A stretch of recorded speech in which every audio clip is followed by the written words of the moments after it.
நில மோசடி வழக்கு தொடர்பாக திமுக முன்னாள் அமைச்சர் NKKP ராஜாவை போலீசார் கைது செய்து சிறையில் அடைத்தனர். ஈரோடு மாவட்டம் பெருந்துறை தென்றல் நகரை சேர்ந்தவர் ராமசாமி. இவர் தனக்கு சொந்தமான நிலத்தை கடந்த 2003ஆம் ஆண்டு விற்பனை செய்வதற்கு முயன்ற போது இவரை மிரட்டிய பாலசுப்ரமணி என்பவருக்கு திமுக முன்னாள் அமைச்சர் NKKP ராஜா மற்றும் மாவட்ட துணை செயலாளர் விஸ்வநாதன் உட்பட 12 பேர் துணை போனதாக புகார் தெரிவிக்கப்பட்டுள்ளது. இந்த புகாரின் அடிப்படையில் NKKP ராஜா மற்றும் விஸ்வநாதன் உட்பட 5 பேரை போலீசார் கைது செய்தனர். பொய் வழக்கு போட்டு தம்மை கைது செய்துள்ளதாகவும் இந்த வழக்கை சட்டப்படி எதிர்கொள்வோம் என்றும் NKKP ராஜா மற்றும் அவருடைய வக்கீல் ஆகியோர் தெரிவித்துள்ளனர். பொய் வழக்கு போடுறாங்கிறதுனாலதான் நீதிபதியே இவ்வளவு நேரம் நீதிமன்றத்தில் நிக்க வச்சுட்டாரு. அவர் என்ன முதல்ல ரிமாண்ட் பண்றதுக்கு இன்னுமே அவரால்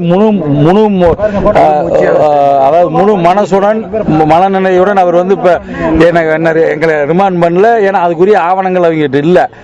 அவர் ஒரு தர்ம சங்கடமான சூழ்நிலையில போலீஸினுடைய தவறான பொய் வழக்கினுடைய இதுக்கு வேற வழி இல்லாம செய்யணுங்கிறதுக்காக இப்ப எங்களை செஞ்சிருக்காரு. வழக்கானது யாரோ ஒரு நபர்கிட்ட ஒரு புகாரை பெற்று அந்த புகாரை மேல முதல் தகவலை தயாரிச்சா இல்லையாங்கிறத கூட முன்னாள் அமைச்சருக்கு தெரிவிக்கல. அப்படி தெரிவிச்சு தான் அதை கைது பண்ணணும். அதே மாதிரி உச்சநீதிமன்றம் சொல்லுள்ள 12 கட்டளைகளையும் கடைபிடிக்கல. இதெல்லாம் சட்டத்துக்கு முன்னால புறமானதாகும், குற்றமாகும். எனவே சட்டப்படியான நடவடிக்கை எடுக்கிறதுக்கு நாங்கள் தயாராக இருக்கிறோம். இந்நிலையில் கைது செய்யப்பட்ட NKKP ராஜாவை குற்றவியல் நடுவர் நீதிமன்ற நீதிபதி நராஜா முன்பு ஆஜர்படுத்தி கோவை மத்திய சிறையில் அடைத்தனர். இதனிடையே கைது சம்பவம் குறித்து தகவல் அறிந்த திமுகவினர் நீதிபதி இல்லம் முன்பு திரண்டு அரசுக்கு எதிராக கோஷங்கள் எழுப்பினர்.